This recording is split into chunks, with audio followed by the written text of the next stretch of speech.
Hello বন্ধুরা, welcome to my channel. আশা করব তোমরা সবাই খুব ভালো আছো। আজকের এই ব্লগে আমি তোমাদের সাথে শেয়ার করব সর্ষে ইলিশের রেসিপি। নেদারল্যান্ডসে মোটামুটি সারা বছরই ইলিশ মাছ পাওয়া যায়। এরকম না যে এটা বর্ষাকালে শুধু ইলিশটা এখানে পাওয়া যায়, শীত গ্রীষ্ম বর্ষা 12 মাস এখানে ইলিশ মাছ পাওয়া যায়। তো চলো আর সময় নষ্ট না করে চটজলদি দেখে নেওয়া যাক সর্ষে ইলিশের রেসিপিটা। সর্ষে ইলিশ করার জন্য আমি প্রথমে ইলিশ মাছগুলোর মধ্যে নুন আর হলুদ ভালো করে মিশিয়ে নেব। মাছের দুদিকে ভালো করে নুন আর হলুদ মিশিয়ে নিয়ে এটাকে মোটামুটি আধ ঘন্টা ম্যারিনেশনের জন্য রেখে দেব। যত বেশি সময় নুন হলুদ মাখিয়ে মাছগুলোকে রাখা যাবে তত বেশি খেতে ভালো হবে।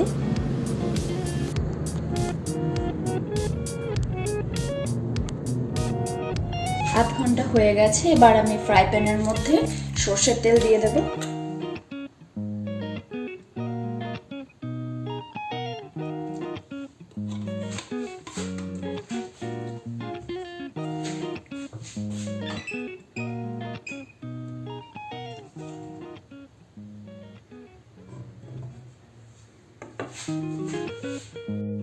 তেলটা গরম হয়ে এসেছে, এবার আমি তেলের মধ্যে এক এক করে মাছগুলো দিয়ে ভালো করে সেঁকে নেব। মাছগুলো আমি খুব কড়া করে ভাজবো না, একটু হালকা করে ভেজে নেব।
মাছগুলো ভাজা হতে হতে আমি এখানে সর্ষের পেস্টটা তৈরি করে নেব। সর্ষের পেস্ট তৈরি করার জন্য আমি এখানে নিয়েছি 2 টেবিল চামচ সাদা সর্ষের গুঁড়ো। আর আমি এর মধ্যে এখন দিয়ে দেব 2 টেবিল চামচ টক দই।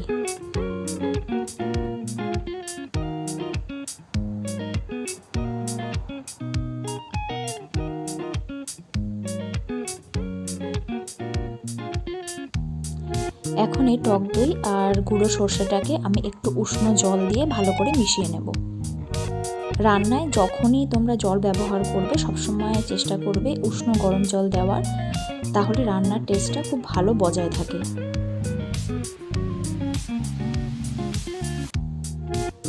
এবার আমি এটা ভালো করে মিশিয়ে পেস্ট তৈরি করে নেব।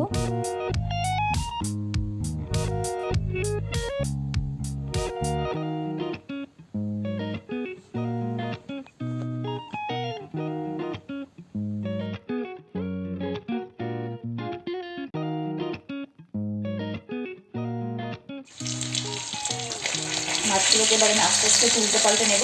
একদিক মোটামুটি হালকা ভাজা হয়ে এসেছে।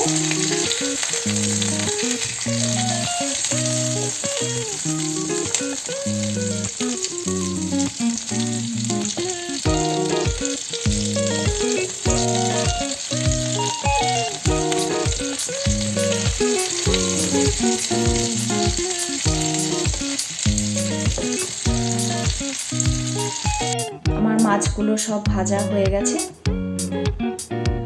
এবার আমি ফ্রাই প্যানের মধ্যে আরেকটু সামান্য সরষের তেল দিয়ে দেবো। আর এর মধ্যে আমি 4টে কাঁচা লঙ্কা চিড়ে রেখেছিলাম, সেগুলো দিয়ে দেবো।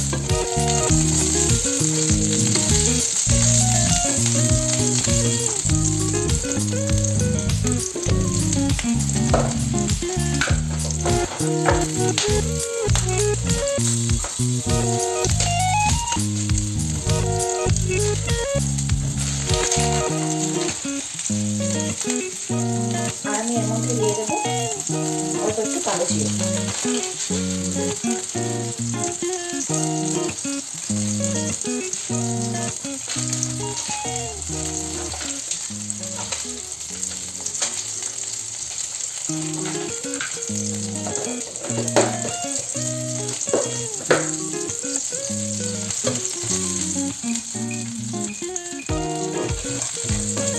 ফোড়নটা একটু ভাজা ভাজা হয়ে আসলে বেশ এই সুন্দর একটু গন্ধটা বেরোবে, ততক্ষণ অবধি একটু অপেক্ষা করবো।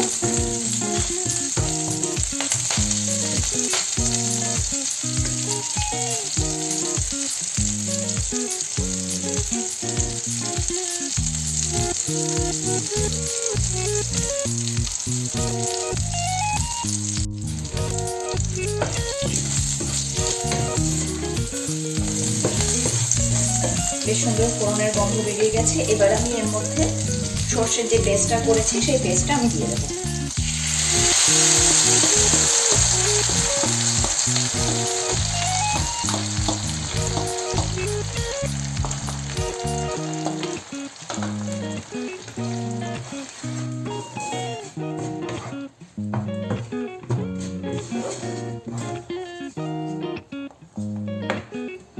আর এর মধ্যে আমি সামান্য একটু হলুদ দেবো, 1 টিস্পুন মতন হলুদ আমি দিয়ে দিলাম এর মধ্যে।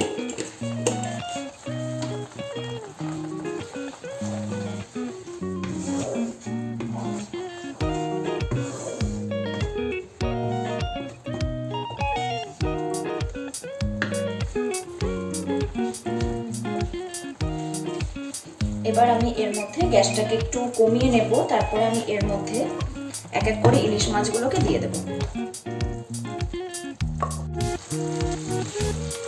এরপর আমি বাটির মধ্যে আর বাকি যেটুকু সর্ষের পেস্টটা লেগেছিল সেই জলটা আমি এর মধ্যে দিয়ে দেব।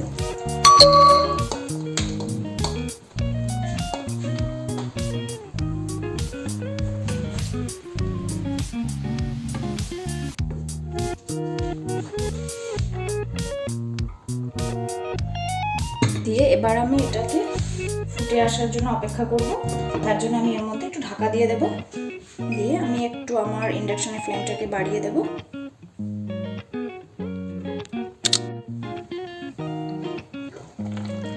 ঝোলটা মোটামুটি ফুটে এসেছে। এবার আমি এটাতে নুনটা একটু টেস্ট করে নেব, নুন ঝাল সব ঠিকঠাক আছে কিনা। আর আমি তোমাদেরকে সবসময় একটা কথাই বলবো যে ঝালটা তোমরা সবসময় নিজেদের টেস্ট অনুযায়ী দেবে।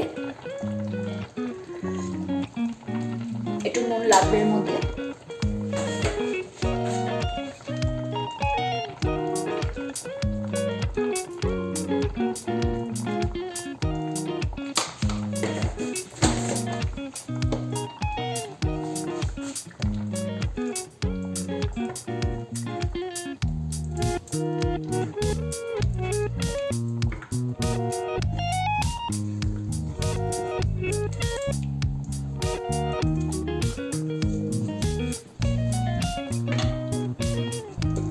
একটু ঢাকা দিয়ে দেব।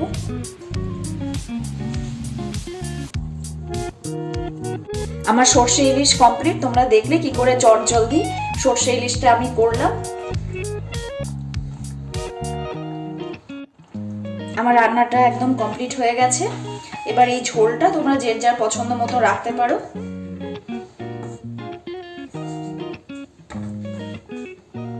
তোমরা দেখলে সর্ষে ইলিশের রেসিপিটা। তোমরা নিজেরাও বাড়িতে এইভাবে সর্ষে ইলিশ করে দেখতে পারো। আর কেমন লাগলো এই রেসিপিটা আমাকে অবশ্যই তোমরা কমেন্ট সেকশনে কমেন্ট করে জানিও। যারা আমার চ্যানেলে নতুন তারা অবশ্যই চ্যানেলটাকে সাবস্ক্রাইব করে নিও।